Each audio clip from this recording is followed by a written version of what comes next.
每个企业都跟我们的生命一样，我们会在生意上感到绝望、迷失，或者是太多选择。当然，我们会走到成功的道路上。每逢星期一到星期五上午10点和下午3点，我们都会邀请 Singapore Excellent Award 的得主上我们的节目，跟我们分享他们的心路历程，还有他们的成功的道路。这个节目是由 Singapore Enrich Group 荣誉呈现。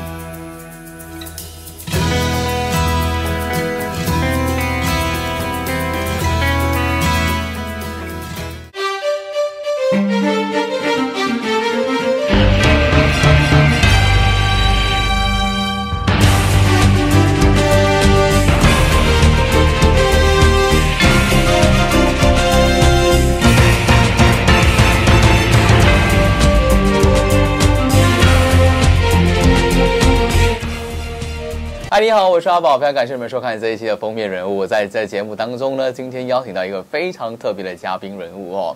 我这么说吧，行行出状元，这个来到节目当中接受访问的嘉宾哦，今天跟我们分享的，我是觉得蛮特别的。特别是因为我要搬新房子了，所以我就觉得，这方面我对这方面很有兴趣。他提供木材的 timber， 所以今天非常开心邀请到，那就来自 Hansin Timber Specialist and Trading 的负责人，那就是 Mr. Bob。Hi, Mr. Bob。你好。你好。Wow, Mr. Bob. When I first get to know about your business, you are providing timber. Yes. So you are known as timber specialist. Yes. Can you share with us more about your business? How do you define timber specialist in this area? Well, when we started off, how we define ourselves as timber specialist, because in order to lay timber floor, you need to know the timber species, the products itself, especially the type of timbers, where do they come from, how good they are, how durable they are. So we normally recommend the needs as what they want, and also the pricing. Sure. Yes, and because we are in tropical countries, whereby we can get a lot of timbers from Indonesia, Malaysia, even Myanmar, Now we are also importing timbers from China. Even from China also? China. Because China, now they are the biggest producer in the world.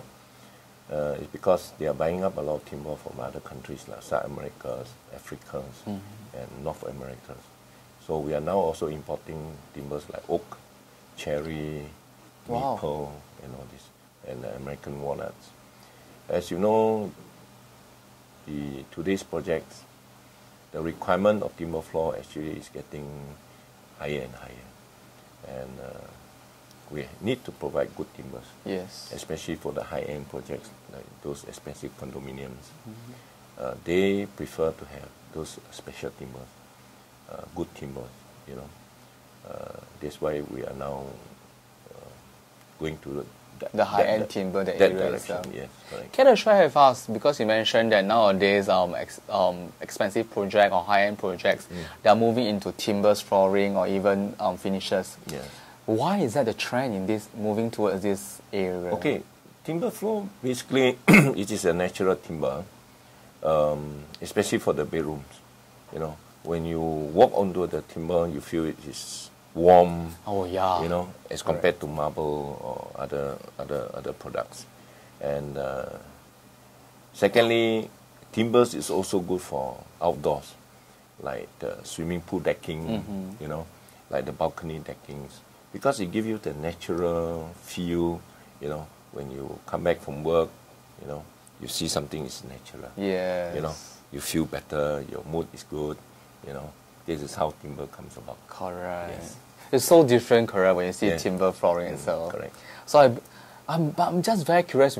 Prior recording, you were just mentioning to me that you are in the main com business for quite a long period of time itself. That was before I came into this timber business itself. Timber trade. Yeah. My next question is that how do you chance upon this timber trade? Because I believe that this is going to be you a lot of special information. No, I find this is quite a unique market. You must have a passion or love for the timber. Yes.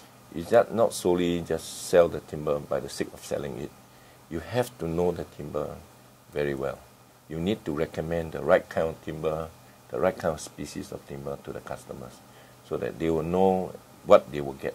Sure. They pay what they get. Yes. That is our ultimate intention. So how do you have the chance to fall in love with timber? Well, I would say,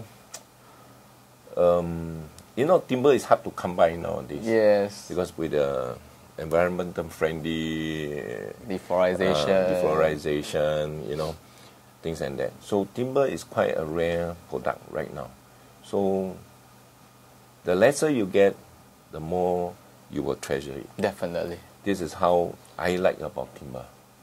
And by looking at the timber itself, actually, every piece of timber, if you look at it, they are different.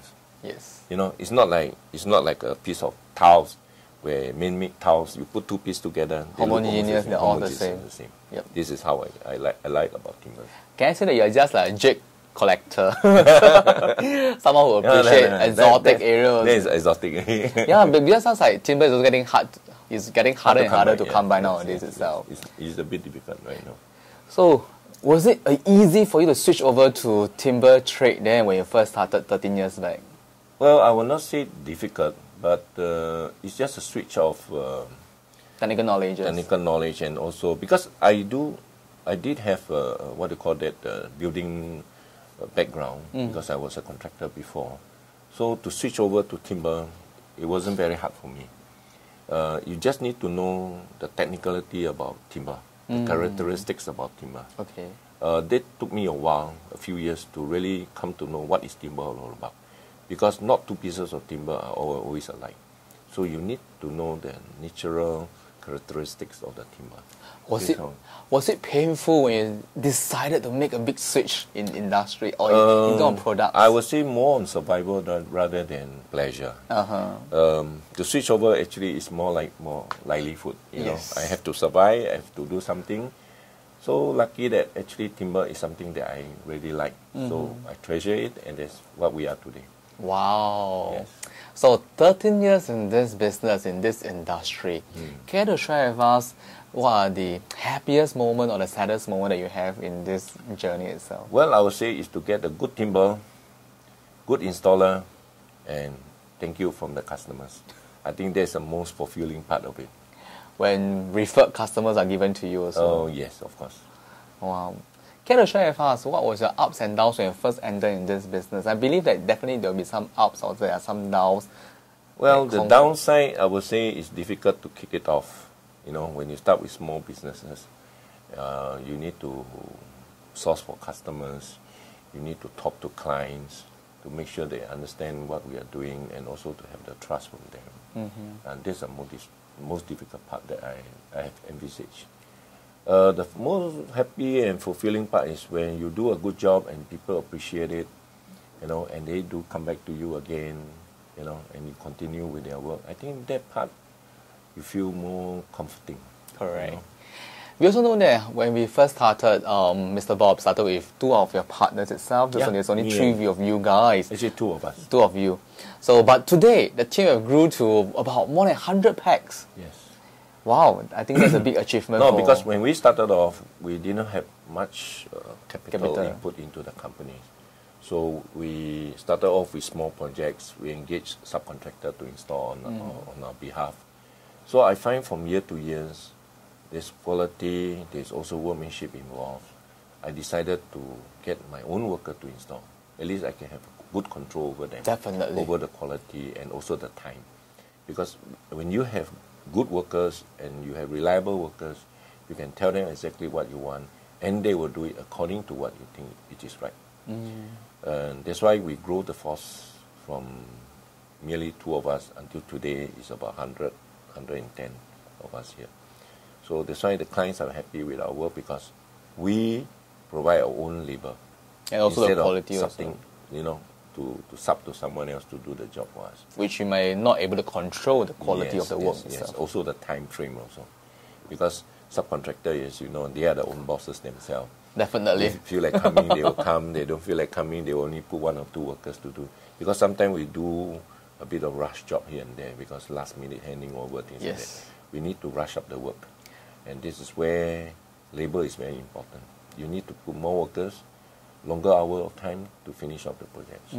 So I feel it's very important that we should have our own workers workforce in our command so that we can tell them exactly what we want them to do. So, Mr. Bob, you have mentioned that you have emphasized a lot on workers in the company itself. With the tightening of labor in Singapore market itself, what do you foresee? It's a big question. Because my industry, in my trade, requires manpower. Actually, it's very labor intensive. Yes. So when the government put this measure and tightening of labor forces, actually it really do hit us quite badly. Sure. We need to control, and we need to have quality works. We need to train the workers. Sadly, these people may not stay with us for a long time. Maybe 15 years, the most 18 years, they have to go back. So we need to retrain and retrain. So this is a very ongoing process, renewable. So when the old one goes, the new one comes around, we need to train. The cycle keeps going, Sure.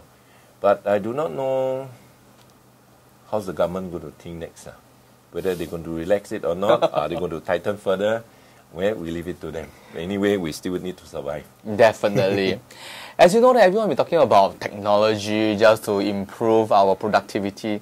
Are you able to implement that in your business? No, I have this thought in mind quite a number of years ago, to think how to use the machine or equipment to improve or enhance the quality and the speed of their works. But unfortunately, until today, we couldn't find anything that is capable to replace the man. Because we need human being to choose the timber. We need a human being to look at the quality of the timber. We need human being to lay the timber. Yes. There's no machine can take over this process. So I have asked Ministry of Manpower a few times, can we have something like that? They say they can't. So I say, just too bad. Then I have to use my own men to do it. There's no machine, there's no equipment can replace. Sure. So productivity is a big issue to me.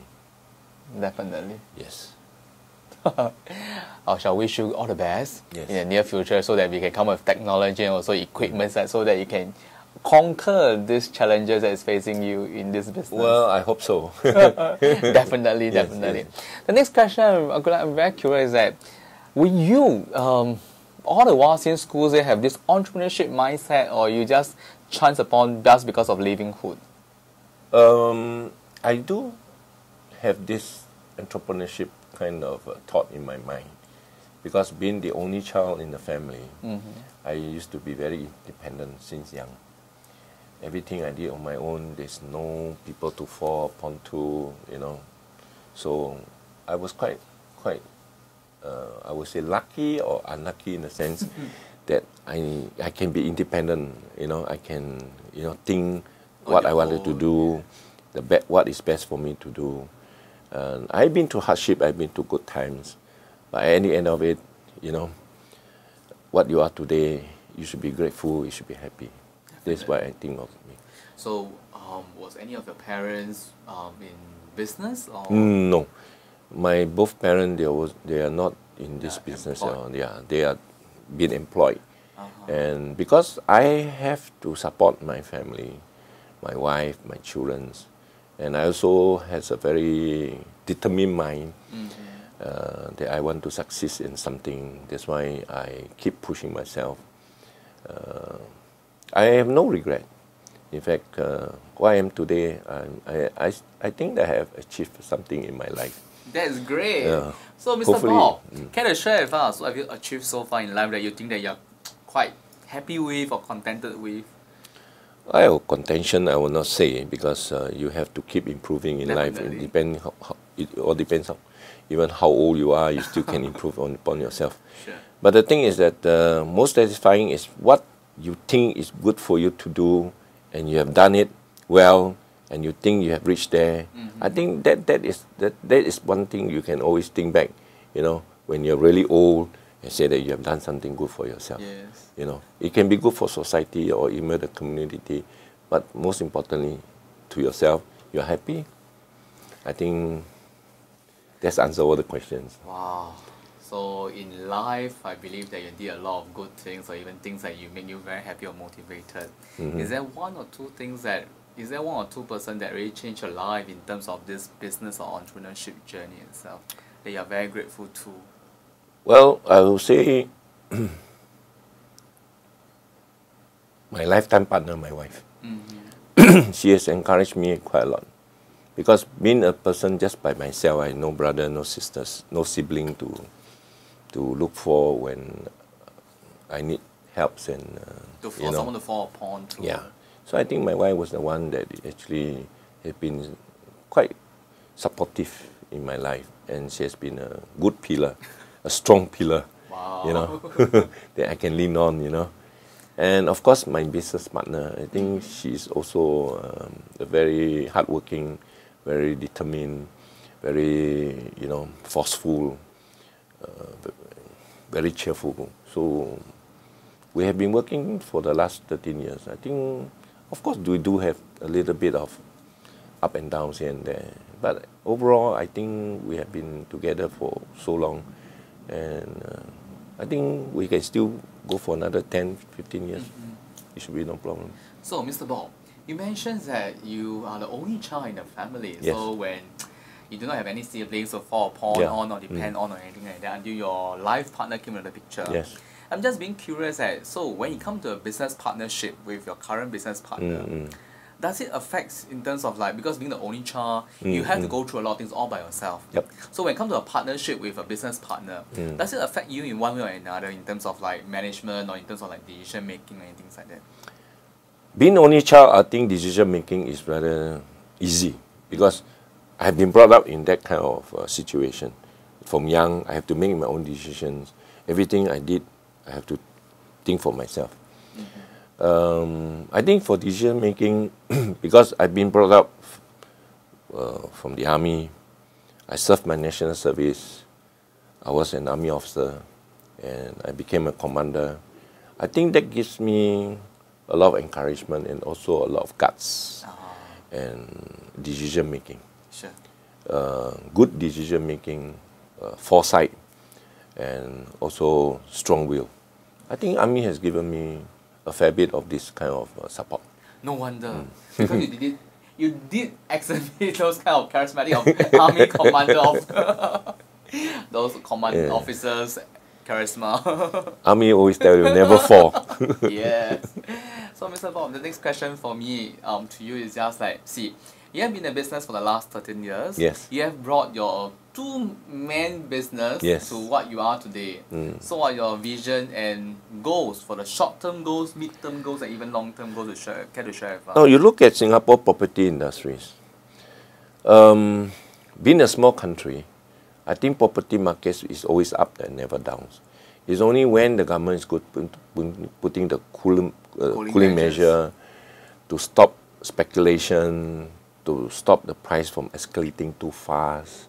So we have to work together with these policies and whatever measure we have. As for the short term, I think for the next 2 to 3 years, property market will still booming, be okay. I would say that we still get about few thousand private properties in the market, maybe about 20,000-30,000 HDB flat coming up. But the next 5 to 10 years, well, if they talk about increment of population to 6.9 million, hopefully by then, if the population do come in, if the people do come in, then I think the property market by then will still be good. If not, if they were to stop new citizenship to 6.9 million, I think there may be a saturating point. Maybe 5 years, things may slow down. And also that will also depends on the world economy. You look at America and Europe now, they are doing not too well. Correct. In fact, they are under recession already. So that will also, in fact, have an impact in our economy. Yes. So near terms, I would say quite okay, still encouraging. But long term down the road, I quite skeptical about this. Sure. Yeah.